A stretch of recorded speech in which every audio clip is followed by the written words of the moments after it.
सातवीं में आज हम हिंदी विषय में पढ़ने जा रहे हैं पत्र लेखन। ये हमारे पाठ्यक्रम का हिस्सा है। पत्र कैसे लिखते हैं, तो सबसे पहले देखते हैं पत्र है वो पत्र लेखन क्या है। तो पत्र यानी कि पत्र लिख करके हम किसी दूसरे तक अपनी बात पहुंचाएं। मुख्यतः पत्र दो प्रकार के होते हैं। एक होते हैं अनौपचारिक पत्र, मित्र परिवार के किसी सदस्य जैसे पिता, भाई, बहन, चाचा आदि रिश्तेदार या परिचित को पत्र लिखकर कोई संदेश या निमंत्रण आदि देना, ये अनौपचारिक पत्र कहलाते हैं। इसके बाद में दूसरा भाग है इसका औपचारिक पत्र। औपचारिक पत्र है जैसे विद्यालय के प्राचार्य जी को, किसी अधिकारी, पुस्तक विक्रेता आदि को पत्र लिखकर अपनी प्रार्थना, समस्या, शिकायत आदि बताना। तो ये दो तरह के पत्र होते हैं और आगे इसके और रूप भी हैं जो आप बड़ी कक्षाओं में पढ़ेंगे। अभी हम देखते हैं सबसे पहले जो पत्र लेखन है उसके कितने भाग हैं। मुख्य 8 भाग होते हैं। तो 8 भाग कौन कौन से होते हैं। तो पहला होता है प्रेषक का पता। प्रेषक मतलब भेजने वाला, जो पत्र भेजता है वो अपना पता सबसे ऊपर लिखता है। उसके बाद दूसरे नंबर पे आता है तिथि। तिथि यानी कि दिनांक।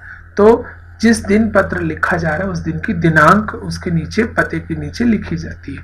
तीसरा होता है संबोधन, यानी कि पत्र लिखने वाला जिसको पत्र लिख रहा है उसको वो क्या संबोधित करेगा, क्या कह करके बुलाएगा। जैसे पिता को पत्र कोई पुत्र लिख रहा है तो वो क्या लिखेगा, पूजनीय पिताजी, है ना। और इसी तरह से अगर मित्र को पत्र लिख रहा है तो प्रिय मित्र इत्यादि, ये संबोधन होते हैं। उसके बाद में चौथा है अभिवादन। अभिवादन का मतलब हम जब एक दूसरे से मिलते हैं तो नमस्कार, नमस्ते इत्यादि कहते हैं, या पांव लागू, चरण स्पर्श, ऐसा हम अभिवादन करते हैं। तो जिसको जैसा अभिवादन किया जाता है। उसके बाद पांचवा आता है मुख्य भाग, विषय वस्तु की पत्र हम किस लिए लिख रहे हैं, हमारे पत्र का विषय क्या है, टॉपिक क्या है जिस पर हम पत्र लिख रहे हैं, तो वो मुख्य भाग आता है। उसके बाद समाप्ति, पत्र की समाप्ति जब हम कर रहे होते हैं तो 1 लाइन 2 लाइन में अंत में हम लिखते हैं कि अंत में अब मैं यही कहना चाहूंगा, या अंत में अपने पत्र के अंत में मैं ये बताना चाहूंगा। इस तरह से हम उसको समाप्त करते हैं, क्लोजिंग। और 7वां है प्रेषक का संबंध। तो जो पत्र भेज रहा है उसका भेजने, जिसको पत्र लिखा जा रहा है उससे क्या संबंध है। जैसे पिता को पत्र लिख रहा है बेटा, तो वो लिखेगा आपका प्रिय बेटा। ऐसे ही मित्र को लिख रहा है तो आपका प्रिय मित्र, और उसके नीचे प्रेषक का नाम यानी कि भेजने वाले का नाम। तो अब हम देखते हैं प्रारूप कैसा रहता है। तो पत्र का प्रारूप इस तरह से रहेगा। जैसे सबसे पहले प्रेषक का नाम व पता, तो ऊपर के इस तरफ हम लिखना शुरू करते हैं। यहाँ 3 लाइनों में प्रेषक का नाम, पता इत्यादि यहाँ लिखा जाता है। तो पते में उसकी कॉलोनी का नाम और वो शहर कौन सा है, राज्य कौन सा है, ये सब लिखते हैं। उसी के नीचे आता है दिनांक, तो अगली लाइन में लिखते हैं हम दिनांक। फिर संबोधन। संबोधन का मतलब वही हम बुला कैसे रहे हैं उसको, प्रिय मित्र, आदरणीय पिताजी, या पूजनीय नाना जी, दादाजी, इस तरह से जो भी हम संबोधित करते हैं। उसके बाद आता है यथा योग्य अभिवादन। यथा योग्य अभिवादन का मतलब है जिसको जिस तरह से हम प्रणाम करते हैं, किसी को नमस्ते कहते हैं, है ना, किसी को नमस्कार कहते हैं, किसी को प्रेम, स्नेह इत्यादि लिखते हैं, है ना। उसके बाद शुरू के जो मुख्य भाग है उसमें आती है कुशल क्षेम ज्ञापन, यानी कि हम अपनी कुशलता की बात करते हैं। पत्र लिखने वाला सामने वाले जिसको पत्र लिखा जा रहा है उसको लिख करके शुरू में बताता है कि मैं यहाँ पर ठीक हूँ, आप कुशल होंगे, ऐसी हम प्रार्थना करते हैं। उसके बाद आती है मुख्य विषय वस्तु, किस लिए पत्र लिखा जा रहा है। जैसे कोई निमंत्रण किया जा रहा है या कुछ बताने के लिए, कुछ पूछने के लिए, तो वो ये भाग यहाँ रहता है। उसके बाद में समापन। समापन में बड़ों को प्रणाम कहना, छोटों को आशीर्वाद देना, छोटों को नमस्ते करना इत्यादि बातें यहाँ लिख दी जाती है और पत्र को यहाँ समाप्त किया जाता है। उसके बाद में आता है संबंध का उल्लेख, की पत्र लिखने वाला है जो उसका क्या संबंध है जिसको पत्र लिखा जा रहा है, प्रेषक का संबंध क्या है। और फिर आता है प्रेषक का नाम। तो प्रेषक अपना नाम नीचे लिख देता है। याद रखना इसके नीचे हम प्रार्थना पत्र के जैसे कक्षा, अनुक्रमांक इत्यादि नहीं लिखते। अब हम देखते हैं एक पत्र किस तरह से हमने लिखना है। जैसे एक उदाहरण लेते हैं हम, आप शिवाजी कॉलोनी सूरतगढ़ छावनी में रहने वाले राघव हैं। अपने मित्र भुवन को पत्र लिखकर पूछो कि उसकी पढ़ाई कैसे चल रही है। तो अब आपने एक पत्र लिखना है। अब आप कौन है? राघव हैं। कहाँ रहते हैं? शिवाजी कॉलोनी सूरतगढ़ में रहते हैं। आपका मित्र है भुवन, कहीं और रहता है वो, उसको आप पूछ रहे हैं कि आपकी पढ़ाई कैसे चल रही है। तो कैसे लिखेंगे पत्र? तो सबसे पहले क्या लिखा जाता है? पता। तो एड्रेस में, जैसे हम कॉलोनी में रहते हैं तो कॉलोनी में क्वार्टर नंबर लिख दिया, जैसे P7/4 शिवाजी कॉलोनी, जो भी कॉलोनी है। फिर वो कहाँ है कॉलोनी? मान लो यहाँ बताया गया था सूरतगढ़ छावनी में, तो सूरतगढ़ छावनी, और उसके नीचे आएगा दिनांक 30 अप्रैल 2020। इस तरह से जिस दिन पत्र लिखा जाए उस दिन हम ये लिखते थे। उसके आगे आता है संबोधन। जैसे यहाँ मित्र है तो प्रिय मित्र भुवन, संबोधन हो गया। अब उसको अभिवादन किया, नमस्ते। मित्र को चरण स्पर्श या मित्र को प्रणाम इत्यादि तो नहीं लिखते ना, तो यहाँ नमस्ते ऐसा लिखा जाए। अगर यही पत्र पिता को लिख रहा होता पुत्र, तो क्या लिखते? प्रिय पिता नहीं लिखते, क्या लिखते? पूजनीय पिताजी, चरण स्पर्श, सादर चरण स्पर्श, ऐसे। अब आता है कुशल क्षेम ज्ञापन। तो कुशल क्षेम ज्ञापन में बता रहे हैं कि मैं अपने माता पिता के साथ कुशलता से हूं तथा आपके कुशलता पूर्वक होने की कामना करता हूं। नमस्ते के बाद नीचे वाली लाइन में थोड़ा स्पेस छोड़ के नमस्ते के आगे से लिखते हैं, जैसे यहाँ म, थोड़ा लाइन छोड़ के शुरू किया गया। उसके बाद आपको कक्षा 6 अच्छे अंकों से उत्तीर्ण कर कक्षा 7वीं में आने पर बहुत बहुत बधाई। तो हम ये भी, क्योंकि अभी हम पढ़ाई का पूछ रहे हैं तो हमें ये भी पता है कि उसने कक्षा पास की है, नई कक्षा में आए हैं, तो हम ऐसा भी लिख सकते हैं, बधाई। मैं जानना चाहता हूं कि अब इस नई कक्षा में आपकी पढ़ाई कैसे चल रही है, पत्र लिखकर बताना। तो हम बस ज्यादा लंबा चौड़ा पत्र नहीं लिखते, हम ये पत्र लिखना सीख रहे हैं हम, तो हमें टू द पॉइंट बात लिखनी है, बिंदुवार लिखना है। तो हमने पूछ लिया कि भाई आपकी पढ़ाई कैसे चल रही है, पत्र लिखकर बताना। तो ये हो गया उसका मुख्य भाग। अब है पत्र की समाप्ति। अपने माता पिता को मेरा प्रणाम कहना। यहाँ हम छोटे भाई बहनों को नमस्कार कहना ये भी लिख सकते हैं। उसके बाद में आपके पत्र की प्रतीक्षा में आपका मित्र राघव। तो ये इस तरह से पत्र हम लिखेंगे। तो यहाँ नीचे जो ये अभी हमने देखा, आपका मित्र, अगर आप पिता को पत्र लिख रहे हैं तो यहाँ आपका प्रिय पुत्र ऐसा लिखेंगे। गर्ल्स हैं वो आपकी सहेली ऐसा लिख सकती है, ऊपर भी सहेली संबोधित कर सकती है। और फिर नीचे नाम लिखना है, नाम नीचे ही लिखना है, मित्र के जस्ट आगे नहीं लिखना। राघव जो नाम है वो लिखने के बाद नीचे कुछ नहीं होता, यानी कि उसके बाद कोई दिनांक कोई कुछ नहीं, दिनांक हमने ऊपर लिख दिए। कक्षा इत्यादि लिखने की जरूरत नहीं, क्योंकि ये कोई प्रार्थना पत्र नहीं है। तो ये है पत्र। अब दूसरा हमारे सिलेबस में ये भी आता है प्रधानाचार्य को लिखे जाने वाले पत्र का प्रारूप। प्रधानाचार्य को हम जो लिखते हैं उसको सामान्यतः हम कहते हैं प्रार्थना पत्र, यानी कि है तो वो पत्र लेकिन प्रार्थना की गई है उसमें। जैसे अवकाश के लिए प्रार्थना करते हैं, या फीस माफ के लिए प्रार्थना करते हैं, या और किसी कारण से भी जुर्माना कोई है तो उसको माफ करने के लिए हम प्रार्थना कर रहे हैं, तो प्रार्थना होती है। तो इसमें कैसे लिखती है, देखिए इसमें और पत्र लेखन में थोड़ा फर्क है। सबसे पहले हम ऊपर सेवा में लिखते हैं, उसके बाद प्रधानाचार्य, प्रधानाचार्य जी। तो अगर वहां मैडम है तो प्रधानाचार्य जी ऐसे लिखते हैं, सर है तो प्रधानाचार्य या प्राचार्य ऐसा भी लिखते हैं। उसके बाद आता है विद्यालय का नाम व पता।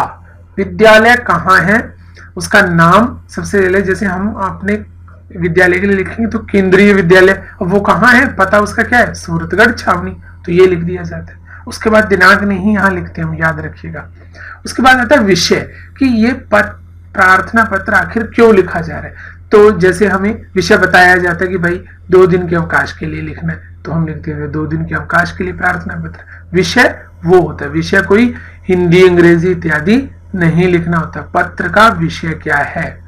उसके बाद में संबोधन आता है। संबोधन में महोदय, महोदया जी, श्रीमान जी, जो भी संबोधन है ऐसे हम आदर सूचक संबोधित करते हैं उनको उनकी पोस्ट के अनुसार। लेकिन यहाँ अभिवादन नहीं होता, हम उनको नमस्ते, साधारण चरण स्पर्श, प्रणाम इत्यादि नहीं लिखते और अपनी बात है जो मुख्य विषय वस्तु, क्यों हम पत्र लिख रहे हैं, ये प्रार्थना पत्र क्या है, मुद्दा क्या है उसका, वो हम लिख देते हैं। उसके बाद में समापन की एक लास्ट लाइन लिख देते हैं, आपकी अति कृपा होगी, या आप अगर ये 2 दिन का अवकाश देंगे तो मैं आपका बहुत आभारी रहूंगा। इस तरह से हम पत्र समाप्त करते हैं। और यहां हम ये कभी नहीं लिखेंगे इसी के साथ मैं अपनी प्रार्थना पत्र समाप्त करने जा रहा हूं, ऐसा नहीं लिखना है ना। उसके बाद आता है धन्यवाद। तो धन्यवाद जरूर लिखते हैं, लेकिन मित्र या पिता को पत्र लिखते समय वहां धन्यवाद नहीं लिखती। तो ये दोनों अलग अलग है, ध्यान से समझ के करना है इसको। उसके बाद है आपका आज्ञाकारी शिष्य। तो अगर प्रधानाचार्य को लिख रहे हैं तो आपका आज्ञाकारी शिष्य, गर्ल्स लिख रही हैं तो क्या होगा, आपकी आज्ञाकारिणी शिष्या। नाम शब्द लिख के नाम लिखना है। अभी हमने पत्र लिखा था, राघव ने क्या किया था, सिर्फ राघव लिखा था, नाम नहीं लिखा था, अपना नाम शब्द नहीं लिखा था, नाम ही लिख दिया। लेकिन प्रार्थना पत्र में सीधा नाम नहीं लिखेंगे, राघव ऐसा नहीं लिखेंगे, नाम डॉट लगा के फिर आगे नाम लिखेंगे। कक्षा कक्षा का लगा के आगे कक्षा सप्तमी जो भी लिखेंगे, अनुक्रमांक मतलब रोल नंबर वो भी लिखेंगे, और यहां आती है दिनांक, यहां दिनांक लिखना है। तो ये है हमारी प्रार्थना पत्र, कैसे हम प्रार्थना पत्र लिखते हैं। अब हम एक उदाहरण लेते हैं। प्रार्थना पत्र एक उदाहरण क्या है, बीमारी के कारण 2 दिन के अवकाश के लिए अपने विद्यालय के प्राचार्य महोदय को प्रार्थना पत्र लिखो। तो हम कैसे लिखते हैं, देखिए सेवा में शुरू करते हैं, ऊपर से सेवा में, फिर प्राचार्य महोदय और केंद्रीय विद्यालय स्कूल का नाम, और कहाँ है स्कूल, सूरतगढ़ छावनी। ऐसे ही हम इतनी ही लाइनों में, एक के नीचे एक लाइन में लिखते चले जाएंगे, लाइन नहीं छोड़नी है। उसके बाद आता है विषय। विषय बीमारी के कारण 2 दिन के अवकाश के लिए प्रार्थना पत्र। तो विषय क्या है, किस लिए हम पत्र लिख रहे हैं। उसके बाद शुरुआत कहां से करते हैं, महोदय, ये है संबोधन, क्योंकि प्राचार्य है तो महोदय ऐसा हम लिख देते हैं। सविनय निवेदन है कि कल रात से मुझे तेज बुखार है, इस कारण मैं विद्यालय में उपस्थित होने में असमर्थ हूं।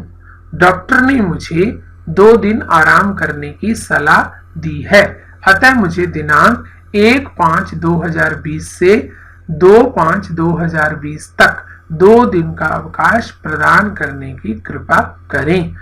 अब याद रखिए, जो ये प्रार्थना पत्र है इसमें हम जो फॉर्मेट में कुछ शब्द हमने वही के वही लिखने, हम अपनी मर्जी से इसमें ना कुछ ज्यादा लिखेंगे ना कम लिखेंगे। यहाँ हम नहीं लिखेंगे प्राचार्य महोदय मैं कुशलतापूर्वक हूँ, आपकी कुशलता की कामना करता हूँ, है ना, ये बिल्कुल नहीं लिखेंगे। प्रार्थना पत्र हमारा शुरू यहीं से होगा, सविनय निवेदन है। क्या निवेदन है, वो सीधा का सीधा लिख देना। अब वो ये डिटेल नहीं लिखना कि कल मैं भीग गया था स्कूल से जाते समय, फिर मैं बीमार पड़ गया, फिर डॉक्टर के पास गए, फिर उसने ये कहा, ऐसे नहीं लिखना, टू द पॉइंट लिखना है ना। तो बुखार हो गया, उपस्थित होने में असमर्थ हूं, इन शब्दों को बदलना नहीं है। अब ये नहीं कहते मैं स्कूल नहीं आ सकता, ऐसा नहीं लिखना है। उपस्थित होने में असमर्थ हूं, डॉक्टर ने मुझे 2 दिन आराम करने की सलाह दी है, अतः मुझे दिनांक इतने से इतने तक, कितने दिन का दिन अवकाश चाहिए वो भी लिखना है, डेट भी लिखनी है, जैसे यहां लिखा वैसा का वैसा, जो भी आपकी डेट होती है। उसके बाद आपकी अति कृपा होगी, ये हमारा क्लोजिंग है, यानी यहां हम हमारा प्रार्थना पत्र हम समाप्त करने जा रहे हैं। धन्यवाद, उसके बाद हम लिखेंगे धन्यवाद और आपका आज्ञाकारी शिष्य, और अगर गर्ल्स लिखेंगे तो आपकी आज्ञाकारिणी शिष्या। दोनों नहीं लिखना, याद रखना है ये कि कहीं ये दोनों ही लिख लो कि सर आपने बताया था, आपने लिख के दिया था वीडियो में, है ना, दोनों नहीं लिखना। गर्ल्स है वो आपकी आज्ञाकारिणी शिष्या, रेड में लिखा वो लिखना है, गर्ल्स के लिए सिर्फ रेड वाला लिखना है, और बॉयज है वो आपका आज्ञाकारी शिष्य, ऐसा लिखें। उसके बाद नाम के आगे अपना नाम लिखना, नाम शब्द लिख करके, कक्षा 7वीं ए या ब जो भी है लिखना है। उसके बाद अनुक्रमांक जो आपके रोल नंबर होते हैं वो लिखना है, और अंत में लिखना है दिनांक, जिस दिनांक को पत्र ये आप प्रार्थना पत्र लिख रहे हैं, उस दिन की दिनांक आती है। तो ये फॉर्मेट है, इसको आपने लिख लेना। तो अब आपको मैंने एक पत्र और एक प्रार्थना पत्र लिखवा दिया है। तो आपने पहले तो इसको देख करके ये दोनों चीजें लिख लेनी है अपनी कॉपी के अंदर। उसके बाद आपको मैं एक होमवर्क दे रहा हूं, गृह कार्य। गृह कार्य में क्या है? पहला, अपने मित्र या सहेली, सुशील या सुशीला उसका नाम है, को पत्र लिखकर बताओ कि लॉकडाउन के दौरान हमें अपनी पढ़ाई कैसे करनी चाहिए।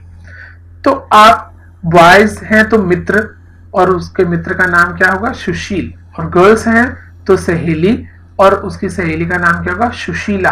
आप इनको पत्र लिख रहे हैं तो आपने कैसे पत्र लिखना है, और इसका विषय क्या है पत्र का? लॉकडाउन के दौरान हमें अपनी पढ़ाई कैसे करनी चाहिए। लॉकडाउन है तो हम कैसे पढ़ें, इसका आपने शॉर्ट में लिखना है, ज्यादा डिटेल नहीं देना है ना। एक ही पेज में आपका पत्र आना चाहिए। पत्र कैसे लिखना है? जैसे शुरू में मैंने बता दिया, कहाँ आपने एड्रेस लिखना है, कहाँ आपने संबोधन लिखना है, कहाँ अभिवादन लिखना है, और कहाँ मुख्य विषय, और कैसे समाप्ति करनी है, और कैसे आपने अंत में संबंध और अपना नाम लिखना है। वैसा लिख के इसको बनाने की कोशिश करो, अच्छा लिखने का प्रयास करो। उसके बाद में है दूसरा, प्रार्थना पत्र। भाई की शादी में शामिल होने के कारण 4 दिन के अवकाश के लिए प्राचार्य महोदय को प्रार्थना पत्र लिखो। तो भाई की शादी में शामिल होना है आपको, ये विषय है उसका।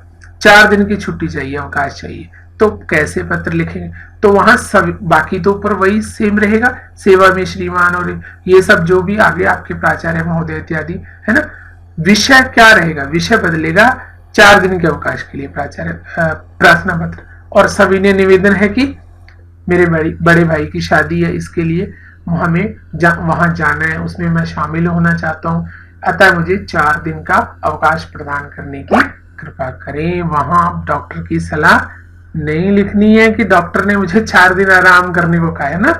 सोच समझ के पत्र है वो ठीक से लिखना है। तो ये पत्र और प्रार्थना पत्र। अब पत्र और प्रार्थना पत्र ये एक हमने सैंपल के लिए लिखे। पत्र ऐसे ही कोई भी विषय हो उस पर हम लिख सकें, ऐसा हमने सीखना है। और प्रार्थना पत्र भी कोई भी विषय क्यों ना हो उस पर हम प्रार्थना पत्र लिख सकें प्राचार्य महोदय को, ये हमने सीख लेना है और अपना काम पूरा कर लेना है। मिलते हैं फिर अगले पाठ के लिए, तब तक आप सबका बहुत बहुत धन्यवाद।